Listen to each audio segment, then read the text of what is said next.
Bonsoir à tous. Donc, comme certains d'entre vous le savent, j'ai appris en direct tout à l'heure, alors qu'on parlait de l'affaire des anglophones. J'étais justement en train de vous illustrer que c'est un conflit qui touche tous les Camerounais et que certains Camerounais ont parfois tort de croire que c'est loin de chez eux et qu'ils n'en sont pas concernés. Je parlais de ça en direct tout à l'heure. Je ne croyais pas si bien le dire. Donc, en effet, mon oncle, vous savez, je n'ai pas beaucoup de relations avec les membres de ma famille pour lesquels, vous savez, je suis un peu très exigeant dans la vie. Et avec des positionnements que j'ai, je n'ai gardé le contact qu'avec très peu de personnes dans ma famille. Il en faisait partie. Il était un gendarme qui a commencé comme un sangalon dans les années 99. Il a gravi tous les échelons parce qu'il était travailleur. Il n'y a jamais eu à corrompre quoi que ce soit parce qu'on n'avait pas le bras assez long, donc c'était quelqu'un vraiment de travailleur. Il a été commandant de brigade de la gendarmerie de Bankolo pendant quelques années. Enfin, il a été d'abord commandant adjoint, puis il a été commandant par intérim, puisque le commandant avait été remplacé le temps que, voilà. Il n'a été promu que cette année en février comme commandant de brigade à Oum, quand il est passé maréchal de logis-chef. Donc il a été envoyé à Oum en mars. Donc ça fait que 6 mois qu'il y était. Et il n'a pas eu le temps de profiter longtemps de cette promotion. Donc je comprends certaines personnes qui se réjouissent, les ambazoniens qui se réjouissent, je les comprends. J'ai discuté avec son grand frère tout à l'heure, qui est aussi mon oncle, et je peux vous dire qu'on n'en veut pas les ambazoniens. On ne les en veut pas. Ils sont victimes, comme mon oncle, d'une mauvaise gestion de l'État. Donc, et mon oncle, il était bien conscient de cela. Il a perdu beaucoup d'hommes. Il y a beaucoup de choses qui ne se disent pas. Hein. Mon oncle, récemment, mon petit frère l'a eu au téléphone et il expliquait à mon petit frère que l'État a tendance à ne pas comprendre ce qui se passe ici et que les ambazoniens, ils sont déterminés et ils ne rigolent pas. Et il était lui-même désolé par cette guerre. Et je voudrais vous dire que mon oncle, c'était un homme très rigoureux, un homme propre sur lui, droit, jamais faux, jamais complaisant. Il était vraiment un professionnel dans l'armée. Je ne vous dis pas parce que c'est mon oncle. Vous savez que quand il s'agit de tailler les membres de ma famille, je n'ai aucun problème à ce niveau-là. Donc je n'ai pas l'habitude de dire du bien des gens, même quand ils sont morts. Ça ne me ressemble pas, mais je peux vous garantir que mon oncle était un homme intègre. Et l'éducation qu'on a reçue dans notre famille ne le permettait pas de faire certaines exactions qu'on voit là. Lui-même, il déplorait cela. Et il disait que la radicalisation de ce peuple vient de ça. Donc il en est victime. Je dois aussi vous dire qu'il était conscient des risques de son métier. Il en était parfaitement conscient. Donc comme tout homme de l'armée, quand il a été envoyé là-bas, mon petit frère n'était pas tranquille. Parce que mon petit frère savait que c'était très grave. Mon petit frère l'appelait toutes les semaines. Et il était conscient de la dangerosité de la situation. Il était conscient que les ambassadeurs étaient déterminés. Et il était conscient que la situation s'était envenimée d'une certaine part par le comportement de certains d'entre eux. Donc je voudrais vous dire, oui, je comprends, je trouve désolant que dans ces moments-là, il y ait des personnes qui viennent régler leur compte, mais après tout, c'est la nature du noir que je déplore toutes les semaines, mais je les comprends. Et je voudrais leur dire que nous sommes autant victimes qu'eux, les ambazoniens, et que ce qui se passe, c'est une mauvaise gestion de l'État. J'ai discuté avec mon oncle, son grand frère direct, ce soir. On n'est dans aucune haine ni rancœur contre les ambazoniens. Ils sont aussi victimes. Donc, il y a aussi des morts de part et d'autre. Il y a eu des exactions, nous avons tous vu. Donc, j'ai été pour ceux qui étaient d'accord que les ambazoniens puissent pouvoir se défendre avec les armes parce que la situation n'était pas équitable. Normalement, dans un pays de droit, on interpelle une personne, on le conduit devant un juge et c'est le juge qui décide de son destin. Donc, quand on a une armée qui décide de substituer la justice et donc à des verdicts expéditifs, hein, c'est-à-dire la mort, la bastonnade, l'humiliation, la torture, c'est le genre de choses qui radicalisent l'armée. On ne peut jamais arrêter ce genre de situation avec la force, ça ne marche pas, ça ne marchera pas. Donc mon oncle ce soir, il est victime, donc les faits se sont déroulés hier matin, donc ils ont été attaqués hier matin, et ceux qui ont tendance à penser que la population en désaccord avec l'Amazonie, ils se trompent lourdement. Donc c'est le discours que vous faire croire à Yaoundé. En réalité, ils sont tout à fait d'accord avec les Amazoniens et ceux qui coopèrent avec l'État pour protéger peut-être certains intérêts financiers, puisque c'est toujours le cas avec les Camerounais. Quelqu'un qui a une entreprise aura toujours tendance à vouloir coopérer avec l'État pour comment dire, pour pérenniser son activité. Ceux-là sont attaqués par les Ambazoniens. C'est ceux qu'ils attaquent. Ce n'est pas des gens ordinaires qu'ils attaquent. Donc il faut faire très attention. Donc quand vous avez une zone qui ne fait plus confiance à l'armée, c'est hyper dangereux. Ça donne ce genre de situation. Pourquoi? Parce que c'est une attaque qui a été très bien préparée avec la complicité de la population. C'est-à-dire qu'ils ont pris le temps la veille, la nuit, de couper les arbres et de barrer tous les axes par lesquels les renforts pouvaient arriver. Voilà, comme ça. Donc, c'est-à-dire renfort ou évacuation médicale. Donc, clairement, mon oncle, son destin était déjà scellé depuis la veille, donc depuis, c'est-à-dire on est samedi, depuis jeudi soir, son destin était scellé. Et ça, c'est avec la complicité de la population. On peut vous dire que si la population n'était pas d'accord, elle avait moyen d'informer la gendarmerie. Hein. Il y a un numéro dans une gendarmerie pour appeler. Personne n'a appelé la gendarmerie pour leur dire attention, il y a une attaque qui est prévue le matin sur vous. C'est que couper les arbres et bloquer la route, ce n'est pas l'action la plus discrète qui existe. Ça se fait au vu, au sud de la population et d'ailleurs avec l'aide de la population.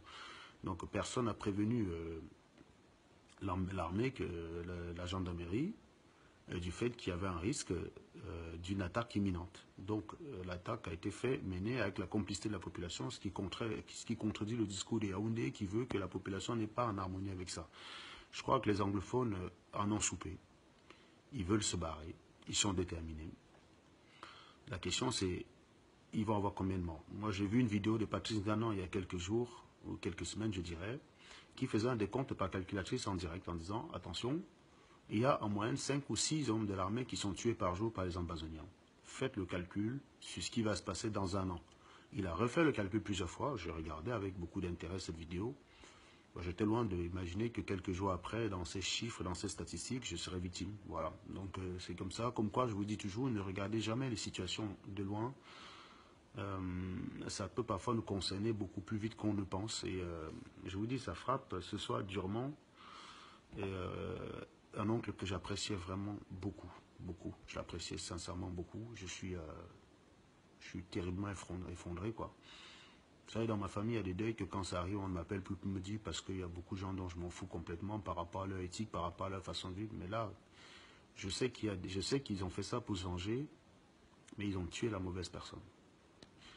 Mon oncle n'aurait jamais commis ce genre des actions. Mon oncle les déplorait. Et mon oncle était conscient que c'était grave, que ces gens s'étaient radicalisés. Et il déplorait que l'État ne fasse rien. Mais que voulez-vous qu'il fasse? Il est maréchal de logis-chef. Donc, que voulez-vous qu'il appelle Paul Biya pour dire la situation est grave? Et il n'avait qu'une solution, c'était de déserter, de démissionner. Bon, vous savez, c'est pas facile dans un pays où il n'y a que l'armée comme employeur. Donc, voilà. Donc, c'est une situation, je pense que, à partir du moment où, comme Platini l'a dit tout à l'heure, à partir du moment où on l'avait affecté là-bas, son destin était scellé, puisque Platini ne dormait pas. Il y a de cela quelques jours, Nelson a fait des drôles de cauchemars, qui nous a dit par WhatsApp, j'ai fait des cauchemars bizarres. Bon, moi, je n'ai pas son habitude d'être, superstitieux, donc je me suis dit, bon, je ne vois pas quelqu'un parmi nous qui est dans une situation de danger à qui il peut y arriver quelque chose, donc voilà. Mais c'était notre oncle. C'était notre oncle, voilà. Donc je peux comprendre les gens qui se réjouissent en disant que oui, encore un homme de l'armée, parce que c'est une vengeance, je peux comprendre. Moi, je vous dis, j'ai toujours pensé que ces gens, ils avaient le droit de se défendre avec les armes. Dans un pays où il n'y a pas de justice, c'est comme ça qu'on en arrive. Donc ce n'est pas la faute des Ambazoniens, je les en veux pas du tout. Moi, j'en veux à l'État. C'est l'État qui a laissé la situation perdurer avec la complicité des Camerounais qui pensent avec des slogans, ils vont arrêter la guerre. Moi, j'ai vu quelqu'un sur une de mes publications dire qu'on va exterminer tous ces Ambazoniens. Je pense que c'est très confortable de le dire depuis Yaoundé. Vu depuis les fronts, je peux vous dire que la situation est très équilibrée et je peux même dire que ces derniers temps, avec la population qui coopère avec les Ambazoniens, c'est même plutôt en défaveur du gouvernement. Donc c'est très facile depuis Yaoundé de dire on va exterminer les Ambazoniens, mais vous ne tenez pas compte du nombre de personnes derrière qui meurent. Gaston laisse 4 enfants derrière lui avec une femme qui était encore très jeune. Donc c'est terrible. Voilà. Donc notre seule façon de rendre hommage à notre oncle, ce qu'il méritait, ce sera de nous occuper de ses enfants pour qu'ils ne manquent de rien, de leur dire que voilà, papa il est parti et nous sommes là. C'est tout ce qu'on peut faire.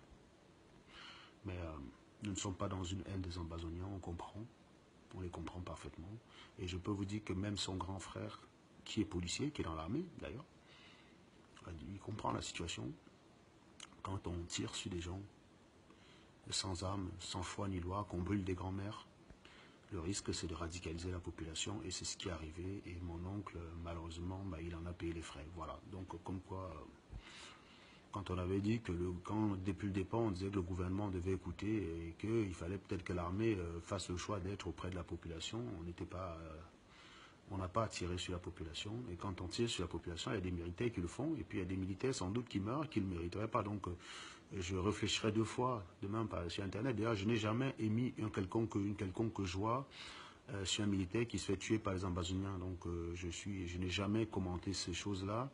J'ai toujours trouvé dommage qu'on en arrive à cela. Donc, voilà. Mais je dis toujours, avant de voir un militaire, quand vous allez voir un militaire qui est tombé, il faut faire attention avant de vous réjouir parce que ce n'est pas forcément ceux qui commettent les exactions qui meurent. Et l'exemple, il est là. Moi, je vous dis, mon oncle, c'est un homme intègre. De toute façon, il n'était pas forcément un homme de terrain puisqu'il était commandant de brigade. Il déplorait lui-même la situation et le comportement de certaines personnes du BIR. Donc, voilà. Et il comprenait que ça avait radicalisé la population. Il était tout à fait conscient du danger de son métier. Il était tout à fait conscient qu'il était en danger en allant à Bamenda. Voilà, c'est comme ça, c'est le travail, l'armée.